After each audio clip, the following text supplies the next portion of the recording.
Let me share with you how to create a multi-line Excel chart which shows multiple series and plots several columns together. This is how the chart is going to look like. Keep in mind that you control exactly how it gets plotted, and that's the full advantage of this method. I am going to delete this chart and rebuild everything step by step. Let's start by looking at the data. You have 2026 revenue forecast, which has dates, subscription revenue, services revenue, hardware revenue, and refunds. We're going to do manual setup for the chart, which prevents Excel from guessing wrong series or axis. To do this, navigate to Insert Charts, and select Insert 2D Line Chart. Position it to the right of the data, right mouse click on the chart, and click Select Data. On the legend, let's add vertical values or series. Click Add. In the series name, type Subscription. The good thing about this method is that you control what shows up as a series name. Our column name for column B is different, and the name we're choosing is much more descriptive. For the series values, delete the value and select and add subscription revenue.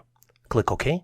Same way, let's add services, hardware revenue, and refunds. Type Services and add values. Type Hardware and add values. And type Refunds and add values.